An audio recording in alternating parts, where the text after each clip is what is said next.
Mas essa questão que teve ontem da detenção do Sérgio Tavares, do jornalista português, eu acho importante a gente repercutir, porque fez parte, ele falou também no caminhão ontem, e eu queria colocar primeiro a matéria da Revista Oeste, sobre o caso dele, né? Óbvio, né? A gente tem aqui, essa era a segunda que eu queria colocar, mas vamos lá. Isso, essa daí primeiro. O caso dele chamou atenção e está ganhando também contornos internacionais, porque a gente já tem partido político português chamando o Brasil de ditadura. O ADN emitiu uma nota exigindo que o governo lusitano se posicione sobre a detenção do jornalista pela Polícia Federal. O partido se chama Alternativa Democrática Nacional. E ele divulgou uma nota nas redes sociais exigindo esse posicionamento sobre a detenção. Ele ficou horas na Polícia Federal, inventaram uma questão burocrática sobre acesso para fazer entrevista, para trabalhar aqui no Brasil, para exercer algum tipo de ofício aqui no Brasil.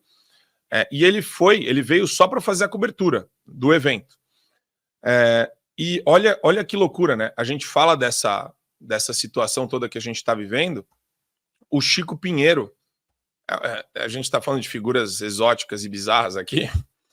Jornalista Chico Pinheiro, lembram dele, não? Ele, mais do que o L, né? Ele é a representação máxima do comunismo e da manifestação pró-Hamas, pró-tudo.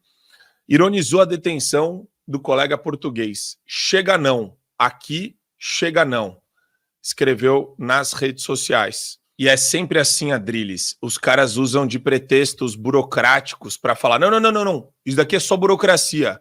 Eu vou te colocar numa sala durante 3 horas, sem água, vou pegar o teu passaporte, mas é burocracia.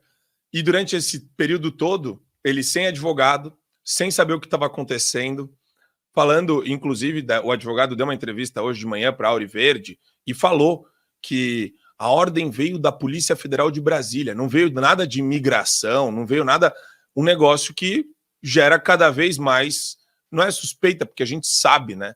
Mas é tudo escondido na burocracia, Adrilles.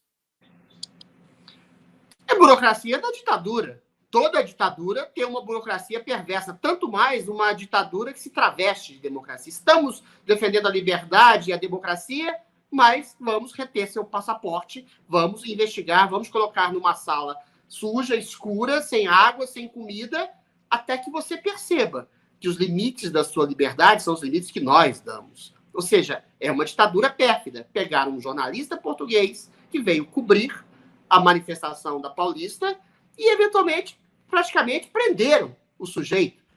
Não, mas é uma coisa de praxe, para cobrir você tem que ter uma permissão. Olha, qualquer pessoa que vem de outro país, como turista, não passa por esse tipo de escrutínio. E quando vem uma ordem da Polícia Federal lá de Brasília, então é uma coisa muito mais complicada, muito mais abertamente ditatorial, né? É perseguição. Isso é interessante para perceber, Marco Antônio, para o mundo, para que o mundo perceba que o Brasil está numa ditadura apoiada por jornalistas. Eu não sei qual o vínculo desse jornalista com o movimento Chega, em Portugal, que é um movimento conservador de direita.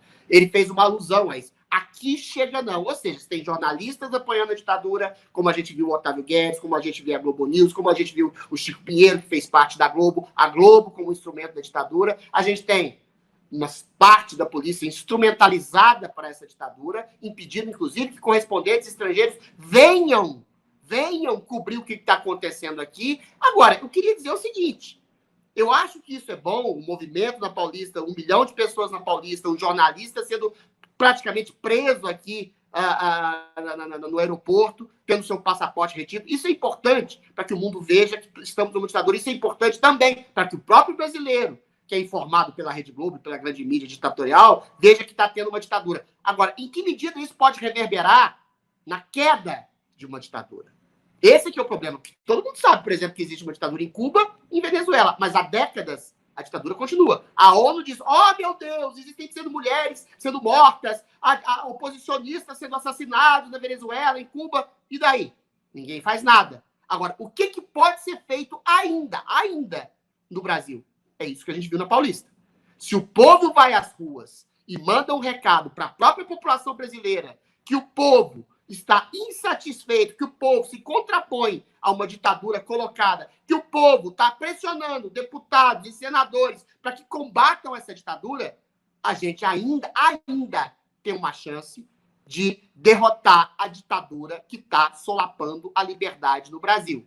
Se o povo for às ruas, o povo, usando a sua voz, vocalizando a sua insatisfação, a sua ojeriza à ditadura, com o instrumento do legislativo, sendo um importante aliado contra essa ditadura que se instalou no Brasil, aí a gente tem uma chance de sair dessa ditadura. Agora, se não tiver povo na rua vocalizando, quer seja o impeachment de um juiz, reforma do judiciário, mais liberdade, aí, pela autocensura e pelo medo, a ditadura vai nos vencer.